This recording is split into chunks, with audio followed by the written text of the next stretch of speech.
სანამ ჩვენი კანჭი ცხება.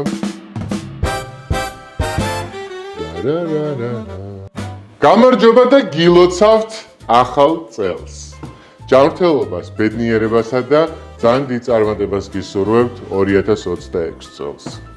მათ, ვისაც გინდათ რომ გაიმარტივოთ ცხოვრება და დილიდან საღამომდე არ იდგეთ სამზარეულოში, მე შემოგთავაზებთ რამოდენიმე მარტივ კერძს ნიკორასა და მზარეულის პროდუქტებისგან, რომელიც თქვენს ახალ წელს უფრას დაამშვენებს. ამ კალათში მოიძებნება ისეთი პროდუქტები, რომელიც როგორც ხემს, ისე მთავარი კერძის შეგიძლია გახადო.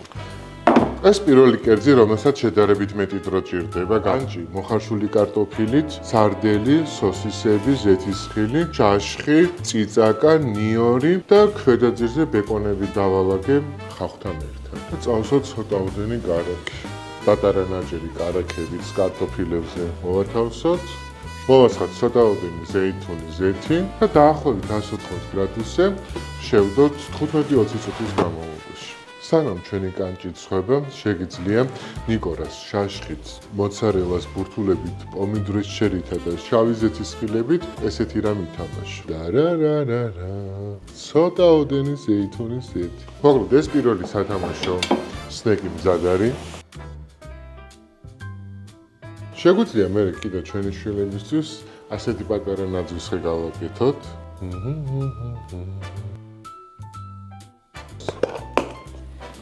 ძალიან მაგარი სუნი აქვს.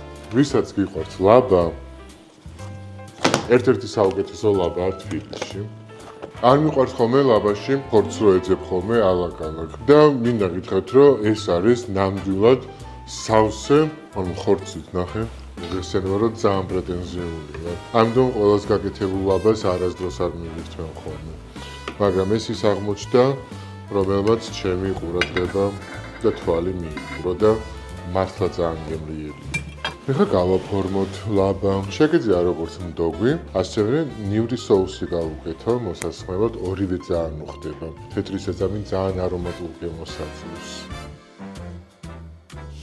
ჩვენი ნედლად შებოლილი კანჭი გამოცხვა, თავის კარტოფილებთან ერთად. პარალელურად წავთ აფხაზურას. ეს პატარა სოსისები. გავამწოდოთ ჩვენი აფხაზურა, რომელსაც გარნირად აქვს კარამელიზირებული ქლიავი და პიურე და მოვასხათ კარამელიზირებული ქლიავის წვენი. მოვაყაროთ ცოტაოდენი სეზამი, ცოტაოდენი შავი სეზამი და ჩვენი საახალწლო აფხაზურას გვირგვინით მზადაა. ესე ჩვენი ბლინები გამზადდა. ძალიან მარტივია მისი მომზადება. სულ რამოდენიმე წუთში კერძი მზადაა. კაცშვილი ვერ გაიგებსო, შენ არ მომზადებია. ასე ცოტაოდენი ყველები პარმეზანი გახეხილიც მოვაყაროთ. და შეგვიძლია საახალწლო შტოშით გავაფორმოთ. ასე ვაყრით თხელხენა გახეხილ პარმეზანს, რომელზეც მე უნდა მოვათავსოთ პელმენები. და როგორც კი შეიფერება ოქროსფრად, მარტივი მოძრაობით გადავკეცოთ.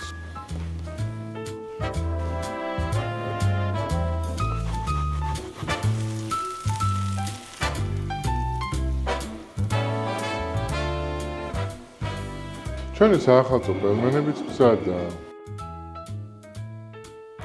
დავასრულე საახალწლო სუფრის მზადება ნიკორას და მზარეულის მიერ მოწოდებული პროდუქტებით, რომელიც ძალიან მარტივი აღმოჩნდა.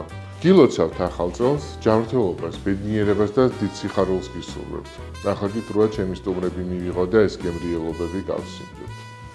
გილოცავთ ახალ წელს.